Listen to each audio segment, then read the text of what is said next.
Assalamualaikum warahmatullahi wabarakatuh. Salam sejahtera bagi kita semua. Salam Om Swastiastu, Namo Buddhaya, salam kebajikan. Halo teman-teman, perkenalkan saya Hanif Syahri Ramadhani dan kali ini saya akan membahas tentang apa sih peranan generasi muda dalam melestarikan bahasa Indonesia.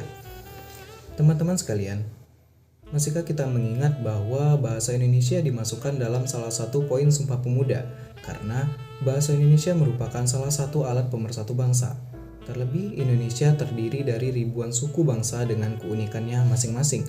Tanpa ditetapkannya bahasa Indonesia sebagai bahasa nasional, tentu perjuangan masyarakat Indonesia tidak akan pernah bersatu dan bukan tidak mungkin negara kita masih dijajah hingga saat ini.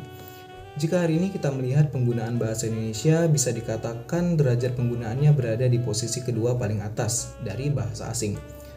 Lalu mengapa bahasa asing berada paling atas? Padahal bahasa Indonesia meluas di semua penjuru belahan bumi Nusantara.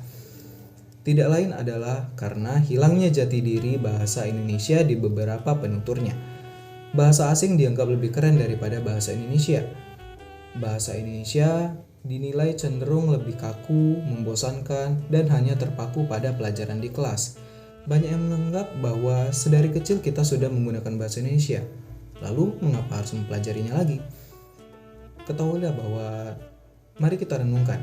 Sejatinya bahasa Indonesia lahir dari keinginan pemuda-pemuda yang ingin mempersatukan bangsanya saat masa penjajahan. Ketika itu pemuda-pemuda berkeinginan untuk meninggalkan dan membuang bahasa-bahasa Belanda yang melekat di mana-mana. Pemuda-pemuda dengan bangga menggunakan bahasa Indonesia yang merupakan jati diri bangsanya. Namun hari ini semangat itu telah luntur. Jati diri bangsa yang dibangun mulai retak. Bahasa Indonesia mulai tersaingi oleh bahasa asing.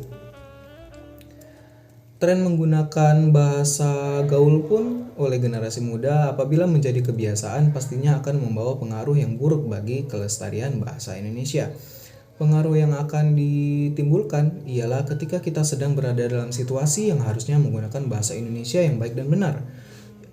Situasi tersebut akan terpengaruh dengan bahasa sehari-hari yang selalu kita pakai. Seperti misalnya saat sedang menjadi moderator, saat berpidato, debat, atau kegiatan-kegiatan lainnya yang bersifat formal. Lalu, apa kontribusi yang dapat kita lakukan sebagai generasi muda demi melestarikan bahasa Indonesia ini? Menurut saya ada 4 poin utama yang dapat kita lakukan. Yang pertama ialah dengan memperdalam pengetahuan tentang pentingnya sejarah dan eksistensi bahasa Indonesia itu sendiri, yaitu dengan membaca artikel-artikel, jurnal-jurnal, postingan sosial media, maupun mengikuti forum-forum diskusi online yang banyak tersebar luas.